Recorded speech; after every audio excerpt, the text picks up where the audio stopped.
This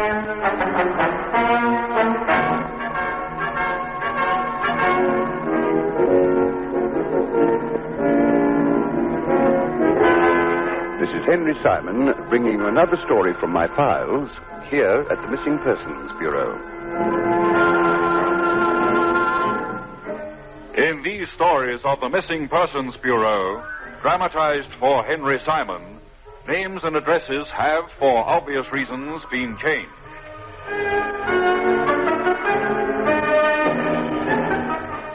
The Colgate Show, address unknown, is brought to you by the makers of Colgate Dental Cream, Colgate Toothbrushes, Colgate Shampoo, Colgate Beauty Soap, Colgate Hairspray, and Colgate Talc.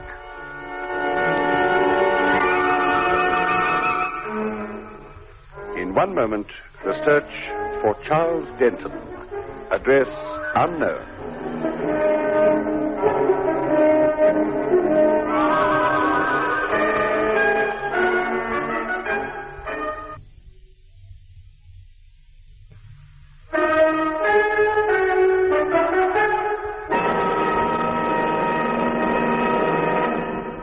And here again is Henry Simon. In times of war and international unrest, there are obviously a great number of disappearances and unaccounted for deaths. In such times, too, even though Britain herself may not be directly involved in the conflict in question, a large number of British subjects find themselves caught up in the action. When this happens, it's not unnatural for the Missing Persons Bureau to play a part in attempting to solve one or more of the disappearance mysteries. I remember at the time of the French troubles with Algeria, we had a caller to the Bureau, a most attractive young lady named Lillian Wentworth. She came directly to the point of her visit. My fiancé, Mr. Simon, Charles Denton, he seems to be missing. I've tried the police, even checked all the hospitals and nursing homes I could think of. There isn't any trace of him. I'm coming to you almost as a last resort. Well, a great many people do, Miss Wentworth. We have a surprisingly successful record indicating missing persons. Now, let's have some details, please. Your fiancé's age, physical description. Charles is 31. He's about 5'10". And average weight, what would that be, about 150? That's close enough. Colouring? Dark brown hair, almost black, really. Blue eyes, rather dark complexion, very suntanned. Charles spends quite a lot of time on the Riviera and mooning around the Mediterranean on his yacht. Oh, he's wealthy, then. Well, rather comfortably well off, I'd say. Not rich in the usual sense. But he never seems to want for ready cash. I see. And his occupation? He's a writer. Oh, I wondered why the name rang a bell. He writes those Secret Service agent books, doesn't he? What's his name? Greg something? Greg Carson. Yes, that's the one. Charles says it brings him in quite a lot of money. I know he's published mainly in paperbacks, but there does seem to be quite a market for thrillers like that. There must be, yes. Just about every bookstore or station newsstand displays dozens of books of that type. You say he moons around the Mediterranean quite a lot. Just how much would that be? Oh, for weeks, sometimes even months at a time. He does most of his writing on his yacht. He says you can't find peace like that in any other way. He's probably quite right. The times I've been aboard Lady Susan have been wonderful.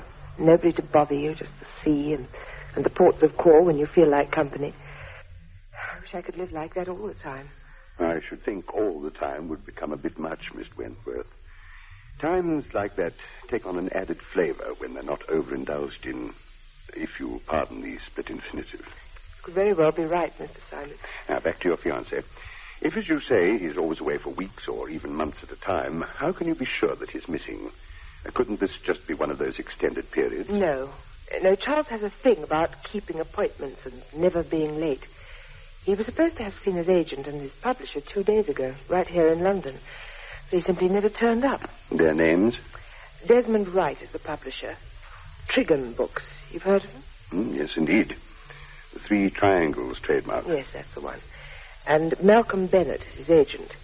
He only handles a dozen or so clients, but that seems to be the way he prefers it. Needless to say, that dozen comprises only best-selling authors. I see. Now, exactly when last did you see your fiancé? It was Thursday of last week.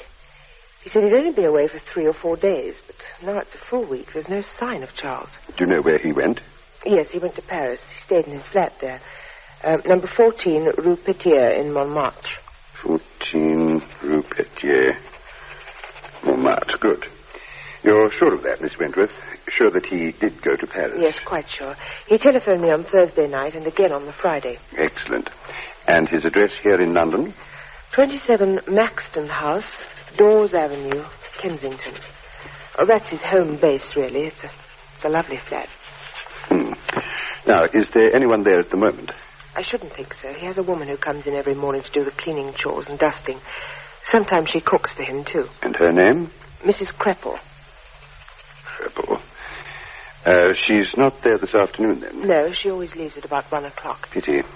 You wouldn't happen to have a key to the flat, would you? Yes, I do have.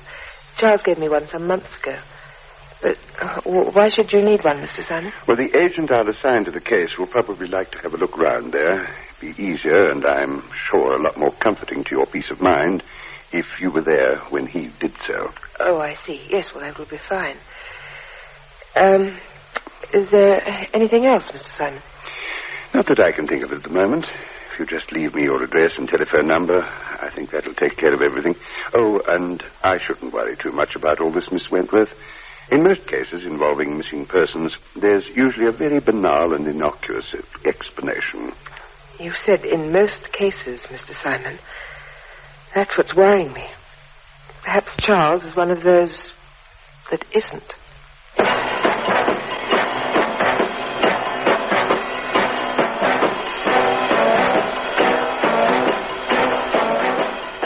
I wasn't unduly worried about Charles Denton's disappearance.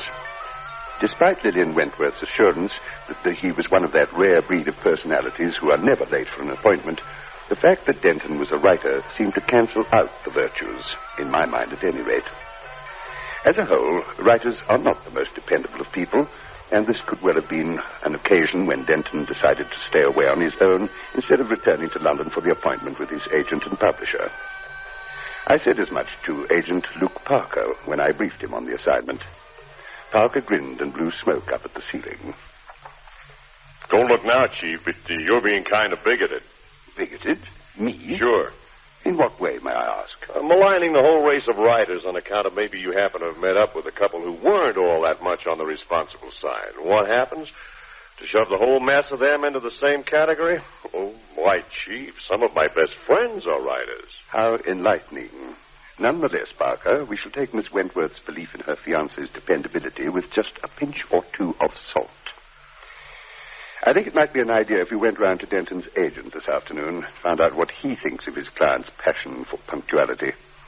It may turn out that Lillian Wentworth has a rose-colored view of her fiancé. Sure, will do. Got his address? It's in the phone book. Thanks. If you get no joy there, you might try his publisher. Then, if necessary, Miss Wentworth will let you into Denton's flat.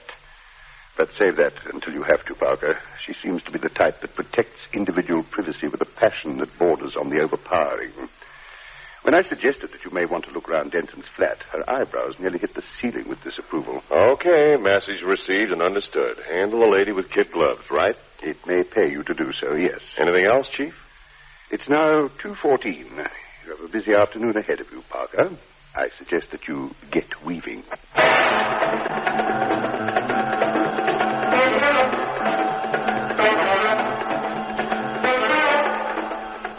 Parker telephoned Denton's agent, Malcolm Bennett, and arranged to call round at his office within the hour. When Parker arrived, he found a smoothly running machine that digested authors' words and then regurgitated them in the direction of the most profitable publisher. The office was neat, modern, and functional, and Parker was shown directly into Malcolm Bennett's private sanctuary. Bennett himself was smooth, affable, but for some reason best known to Parker, he irritated. There was a measure of pompousness to the man that had no trouble in making Parker's hackles rise. Charles, of course, is one of our middleweight writers, you know. Churns out the words like sausages, and most of the time they don't need much in the way of revision or polishing. Mainly paperback sales for Greg Carson, usual market stuff. Not one of the really best-selling chappies we have in the stable, but better than the bottom rung fellows. The sort that write one good book for every 5 or 6. No better than mediocre. Dependable, yes, on the whole, I'd say he was. And the fact that he didn't show up for your appointment was out of character for him. Well, yes, to a degree. Nothing to worry about. Why not? Well, you don't know, Ryder's old man. A week in Paris could lead to a month, even a couple of months on the tear. Uh-huh. You know, something's been puzzling me. I've read a couple of Greg Carson's books. They're pretty good. But the bit I don't get is how come the author knows so much about the insides of the Secret Service and about the other side of things, the gun running and the underworld bit.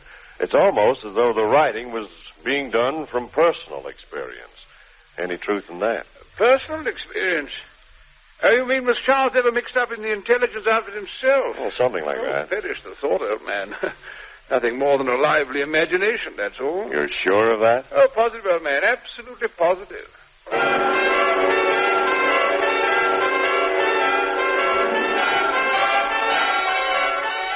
Parker tried without success to get hold of Denton's publisher, Desmond Wright, and the trail had abruptly worn a trifle thin. He decided to take a look round Denton's flat, and accordingly contacted Lillian Wentworth and arranged to meet her at Maxton House at 5:30. She arrived on time and unlocked the front door. Go ahead, Mr. Parker. Although I must admit I fail to see the point of your snooping around here. Snooping? Oh, I wouldn't call it that, Miss Wentworth. Just seeing if maybe we can find something to lead us to the missing person. And that's what you want, ain't it? But of course that's what I want. What an absurd question to ask. Just checking, ma'am, just checking. Man's got to get his facts right, and that's a fact. Well, what particularly did you want to see? Don't know for certain, ma'am. Maybe I'll just mosey around and see where my nose leads me. Real nice-looking pad the man's got. Expensive. I told Mr. Simon that Charles doesn't generally want for money. Looks like it. Those paintings must have cost a pretty penny. And real high-class Persian carpets. Good taste the man's got. Particularly in his choice of women, ma'am. And that's meant as a compliment in case you weren't too sure. I'm sorry, Mr. Parker. You just caught me on the wrong foot. I'm not usually the snappish and ill-tempered with people I've only just met. No offense, ma'am. No offense. Hey, quite a stack of mail over on this table. This where it's usually left by the cleaning woman? Yes. Mrs. Kreppel is a very methodical woman. If the mail were left anywhere except where it should be, she'd feel it some sort of sacrilege has been committed. Yeah. Man gets mail from all over the world. Must do a lot of letter writing himself to get replies like this. Mr. Charles Denton, Esquire, Hong Kong, Melbourne, Cape Town. He uses a secretarial service when he needs that sort of thing. Just dictates replies. Doesn't bother about sitting down and writing anything involved. Hey, this is kind of funny. Well, what is? 2 letters here. To Mark Damon. This address. Who's he? Oh, I don't know. I've never heard the name before. I wonder. Yeah. Maybe it could stack up with that. It just maybe could. What could, Mr. Parker? You say your fiancé left London last Thursday and headed for Paris. You also say he phoned you on the Thursday night and the Friday night. The call came through the Paris telephone exchange, Miss Wentworth. Well, of course they did. What are you getting at? Well, just this, ma'am. I checked with the people at Customs and Immigration. They double-checked with the passport office. And you know what? Last Thursday, they had nobody named Charles Denton leaving the country.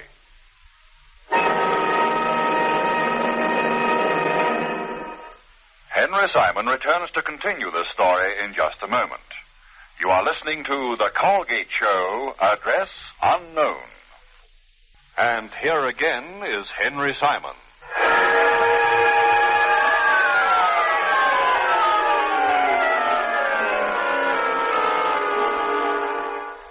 Parker kept a close watch on Lillian Wentworth's face as he said the words. He half hoped for a telltale flicker of something to show in her eyes, something that could very well give him a lead to our missing person. But there was nothing. A puzzled frown creased her forehead, and she stared hard at Parker. She seemed more annoyed than evasive. He didn't leave the country. Not according to the records, no, ma'am. Well, there's some mistake. That figures. But I don't understand it. I spoke to Charles on both Thursday and Friday, and there were calls from Paris. Well, what's this all about? Maybe this gives us part of the answer. The letters here, addressed to Mark Damon. Not care of Charles Denton or anything like that. Just the name and the address. This address. You think Charles was using a different name? Could be. One sure way of checking, though, we call the passport office and find out whether or not a guy using this name hightailed it across to Paris last Thursday. And if that's so, ma'am, I ain't going to buy no story about coincidence.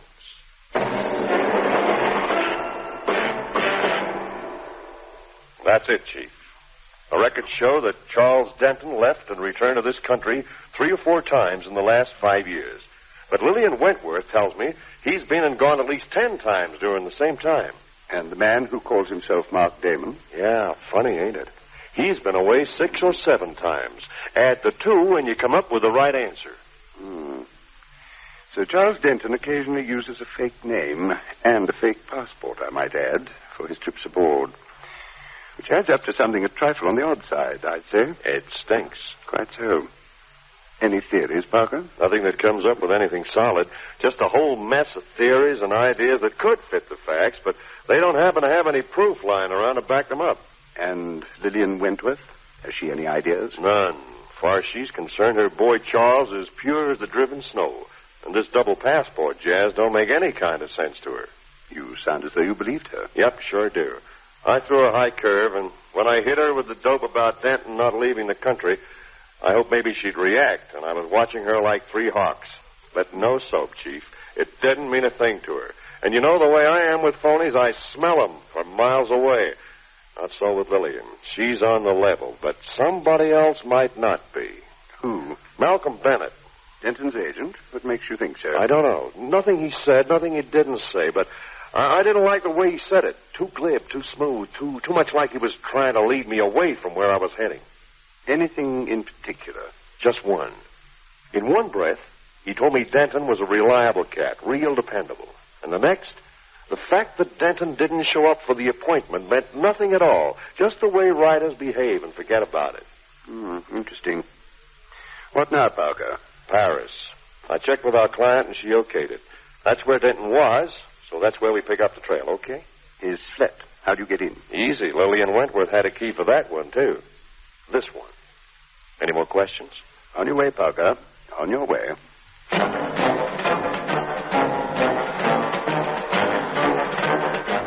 Parker flew to France early the following morning. A cab from Orly Airport took him to Paris and dropped him in the sector of Montmartre where Charles Denton maintained a second flat. It was a 3rd-floor walk-up, and from the exterior seemed to be nothing prepossessing. Then Parker unlocked the front door and received a 2-part surprise. The interior of the flat was furnished in a style matching that of the London residence, luxurious, tasteful, and expensive. It would have been impressive were it not for the second part of the surprise. It looked as though the place had been hit by a cyclone. Holy cow, will you look at that? Somebody's turned this place over but good, and whatever they were looking for, they sure didn't find. If they did, at least some of the place would still be tidy. But they went through it from top to bottom. Pillows ripped open, drawers pulled out, every scrap of paper in sight given a close inspection. Yeah, whoever was responsible for this little search sure knew what he was doing. But what were they looking for? That's the jackpot question. Doesn't seem to be anybody here. Let's check the bedroom.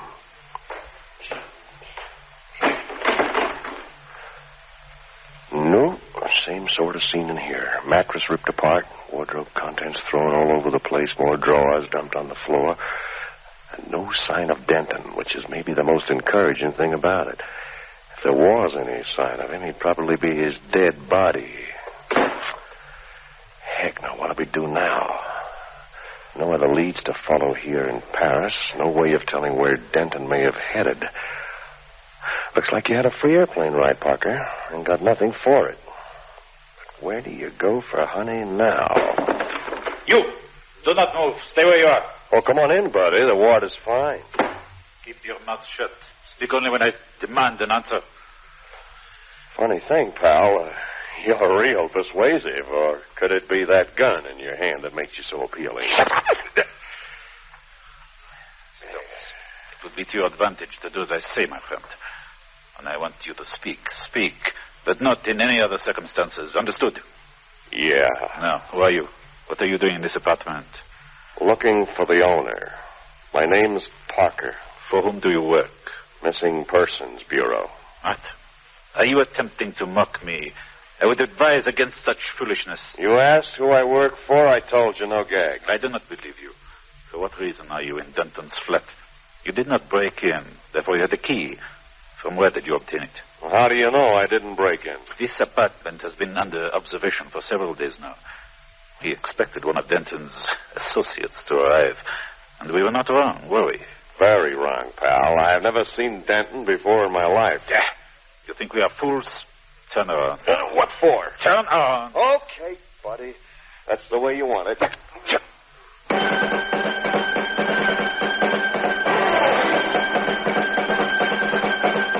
A blow crunched down sickeningly on the back of Parker's neck, and the room exploded in his eyes like Guy Fawkes gone mad. He had no idea how long he was unconscious, but as he slowly and painfully began to grope towards the surface again, he was aware of the faint, lingering aroma of ether. Obviously, he'd been kept unconscious by an anesthetic for some time. The pounding in his head diminished slowly, and gradually his eyes began to focus. He found himself lying on a camp stretcher in a barren-looking room. A man stood casually against the single barred window, watching him. Parker lifted his head and saw the man who had knocked him unconscious, sitting on a chair, the gun still in his hand. Oh, brother. Welcome back to the land of the living, old man. Who are you? Name's Denton. Charles Denton. I gather you were looking for me. You have to knock me out to get me here? I'm sorry, old man. I wasn't responsible for that. Chum Rene here was. He has a passion for violence. Caters to the animal in his nature. Shut up. Oh, did I offend you? I didn't mention what kind of animal. You keep that filthy mouth of yours shut, or I'll... You know what, old man? Kill me. Your bosses wouldn't like that. Not until they get their grubby little paws on the money. Yes? Watch yourself, Rene. When we have made you talk, then I have you, Denton. This I will enjoy. Look, will somebody please tell me what the heck is going on here? A pleasure, old man. For some time now, I've been employed as a kind of unofficial courier, bringing money and sundry other little oddments to Paris from London. All of it has gone to the organization that employs friend Rene here. Oh, allow me to introduce, by the way. The full name's Rene Ducat, but the surname's doubtful. Rene's the sort of chap who didn't have a father. You shut your mouth. The organization does rather nasty things, like supplying arms and explosives to the Algerian terrorists, plastic bombs for maiming the women and children. You know the kind of thing. And you've been helping them? Up to a point. For money? Actually, no. For information. The people I'm connected with here were rather keen on finding out who the London contact is, so they had me infiltrate this organization. It all went rather smoothly, until now. What stopped it? I didn't deliver the last package. You know what it contained, old man? Enough uncut heroin to bring in a large-sized fortune. Why didn't you deliver it? To ruffle things up a bit. Set the cat among the pigeons sort of thing. If things look really bad, perhaps they'll send over their London contact to get things right again. You know who he is? We have an idea. It's a question of getting proof, you see. Yeah, I'm beginning to. Sounds like we are getting company. You stay there, Denton. Move once and I shoot off your kneecap. You will be alive, but in great pain. Oh, charming. You'd love that, wouldn't you, little piece of garbage? Shut your face. I will not warn you again. Oh, bless my soul. If it isn't Uncle Puss in Boots himself. Hello, Malcolm, old soul. Welcome to the party. You've been rather silly, haven't you, old man? Depends on your point of view, Malcolm. I don't think so. Oh, well. Where's the parcel? Oh, I am sorry. Classified information, don't you know? We'll find it sooner or later. You will tell us eventually. Hey, Dent, where does he come into all this? My agent, he's the boy my superior suspected, so they had to plant me on him. I don't know who wrote all these words about Comrade Greg Carson, but it certainly wasn't me. It was enough, though, to look authentic. And now everything's worked out just beautifully. Use your head, Bennett. Pack it in now. You seem to forget who's in control here. René has the gun. Of course. But who does he point it at? Me. That leaves Parker uncovered. What are you talking about? Now you don't know where to point it, do you, Charles? You stay where you are. You've got to leave one of us out in the open, haven't you? But which one? Denton. That's the... Get him! No, yes. You're not going anywhere, old man.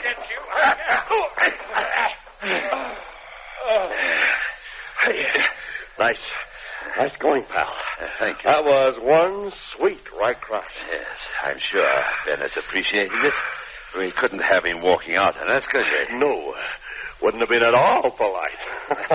Thanks for the help, old man. Whoever said Anglo-American relationships were deteriorating?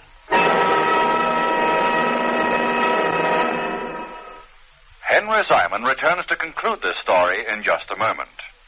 You are listening to The Colgate Show, Address Unknown. And here again is Henry Simon.